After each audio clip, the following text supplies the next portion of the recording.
significa este congresso, isto no contexto da Igreja em Portugal? Muita coisa. E vai levar algum tempo a digerir. Há 4 ou 5 perspectivas com muito interesse. Logo uma delas, a seriedade da formação que os seminários deram. Era sabido, mas aqui veio ao de cima. Por outro lado, e tanto mais importante quanto, de certa forma, o nosso tempo precisa dela. Quer dizer, nós estamos a precisar de encontrar novos paradigmas, novos modelos, que depois fundem novos modelos, e há aqui um manancial de experiência, de vivida, partilhada, amassada com a vida, com a realidade, que agora veio aqui ao de cima, num espaço em que foram criadas as condições de confiança para que todos estivéssemos à vontade. Isso é uma coisa que a mim me impressionou muito. A segunda é a quantidade de gente que passou pelos seminários. Muitas dezenas de milhares. E aparentemente 90% não se ordenaram. Para alguns pode ser uma frustração, mas eu acho que positivamente é um serviço enorme que a Igreja prestou a si mesma, porque formou leigos e padres com qualidade, mas também a sociedade. Depois, uma outra inquietação, os seminários menores, sobretudo, deram algumas bases de qualidade do ponto de vista de formação, e o seminário maior precisa de lugares de excelência, de gente que venha já com formação humana, cristã, de excelência. Este problema não está resolvido. Para quem entra, é outro problema grande.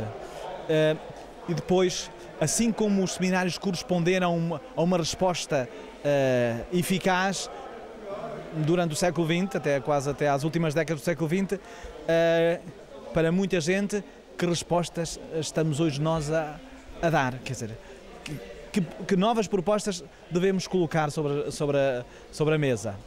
Esta mudança, do ponto de vista dos seminários, está a acontecer nos seminários de uma forma discreta, distante, digamos assim, de uma certa visibilidade, mas está a acontecer. E cada diocese, cada seminário vai fazendo o seu caminho. Temos espaços próprios onde isto é trabalhado. Mas a grande formação cristã, essa precisa de espaços de excelência para que possamos ter uma linguagem comum onde nos possamos entender. A própria sociedade precisa de um código comum, digamos assim, de uma plataforma comum sobre a qual possa dialogar. A Igreja proporcionou, o pensamento cristão proporcionou isso no passado.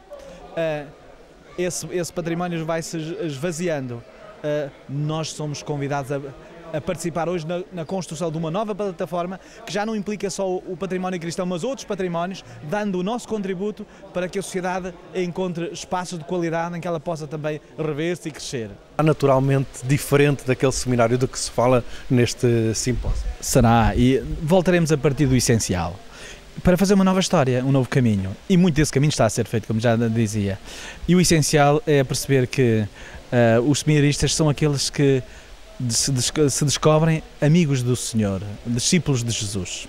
Numa primeira fase, vivendo com Ele e alegrando-se com as palavras que ouvem dele, que são vivenciadas, experienciadas em comunidade com outros, para mais tarde andarem com Ele pelos caminhos dos homens e do mundo. Ou seja, fundamentalmente nós voltaremos a partir desta ideia do grupo que o Senhor reúne à volta de si. Neste caso, são reunidos com uma equipa formadora em nome do Bispo, que os reúne à volta de si, descobrindo quem é este Jesus Cristo para nós. Ele é que é o centro da comunidade, ninguém se escolhe a si mesmo, Ele é que nos chama a fazermos parte do grupo dos seus amigos, daqueles que Ele depois há de escolher para enviar. Nós estamos a partir daqui. Isto dá logo a ideia que o ambiente é mais familiar hoje, tem uma dimensão mais de atenção à pessoa. Antigamente eram muitos, hoje somos menos. No muito procurava-se no passado a qualidade, esse é o critério igual, é a qualidade. Ficavam poucos, hoje entram menos, proporcionalmente ficam muito mais. Somos menos porque também as circunstâncias contextuais, culturais, sociais e eclesiásticas também não permitem mais. Mas também é Nosso Senhor a dizer-nos outras coisas, com menos, mas pedimos à mesma um testemunho de qualidade. E por isso é isso que nos preocupa para o futuro, é criar espaços, digamos assim, em 3 dimensões que permitam esta qualidade, porque são estes que serão fermento no futuro.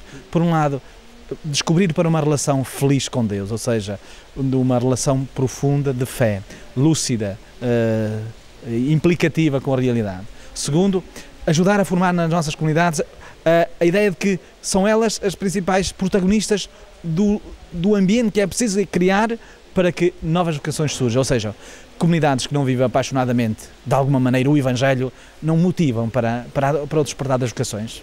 Portanto, temos que fazer despertar nas comunidades cristãs este desejo, e ele vai nascer, tanto mais não seja por causa da ausência.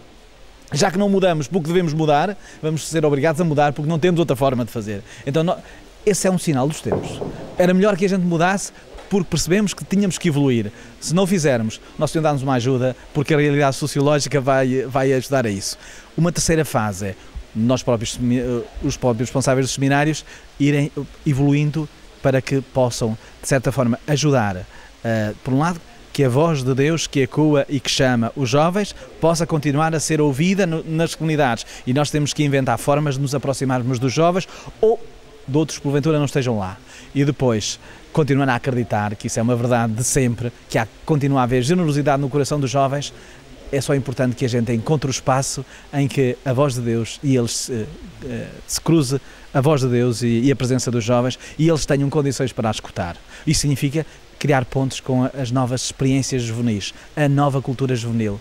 Estas pontes têm de ser criadas e temos de encontrar gente carismática que o possa fazer. Nem toda a gente tem capacidade para isso.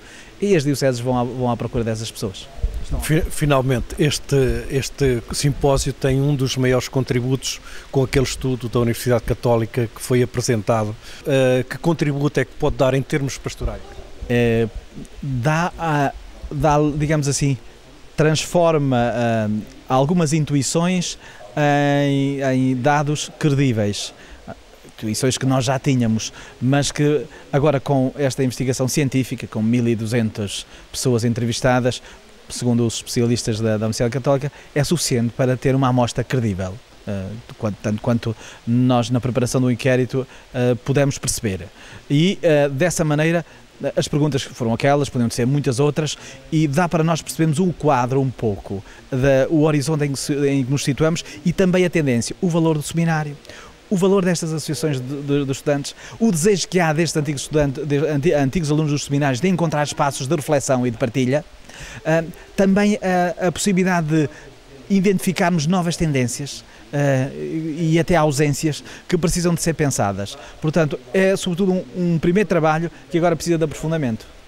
Alguma novidade surpreendente ou alguns aspectos mais surpreendentes? O dado mais curioso é de algumas tendências, mas do género, a grande maioria dos antigos alunos de seminários vieram das aldeias, a grandíssima maioria. Quem respondeu mais neste inquérito foi os de meia idade, entre os 40 e os 60 anos. Também é daí que há a grande maioria dos alunos de seminário. Depois, um outro dado também muito interessante, e que veio dali, mas também veio de facto do outro lado, 90% daqueles que passaram pelos seminários não se chegaram a ordenar, ou seja, é um contributo enorme para a sociedade. E perceber que é verdade que o inquérito fomos nós que proporcionámos os dados, logo eram os dados que tínhamos, era o que eles estavam mais próximos de nós, mas também a grande vontade de responder. Os próprios investigadores da Católica ficaram surpreendidos com o elevado número de respostas positivas. Depois também, olha, por exemplo, perguntámos sobre o próprio acontecimento de Fátima, digamos, a importância que também dão ao acontecimento de Fátima. Já sabíamos, mas agora temos números. Também foi isso. É um estudo que valeu a pena ser feito e que vai estar, digamos, é útil para o futuro. É útil e é sobretudo um primeiro passo. Agora, pode ser agarrado de muitas perspectivas e pode ser aprofundado. E é um outro dado importante. Há noutros países, como a Espanha, a França, a Itália, a repercussão desta iniciativa. Não só porque o que passou na nossa imprensa chegou lá, mas até porque há gente a perguntar como é que vocês fizeram, porque é que fizeram. Portanto, há, digamos assim, percebe-se que é oportuna, é um trabalho que estava por fazer, tem novidade e há aqui qualquer coisa a explorar, porque, como dizia, aconteceu muita coisa e precisa de ser agora saboreada, digamos assim, mastigada, para a gente traduzir isto em propostas, até iniciativas. E penso que vai acontecer. A nível pessoal de cada um daqueles que aqui esteve, verá a associação de antigos alunos de outra maneira e até poderão, com naturalidade, surgir projetos daqui.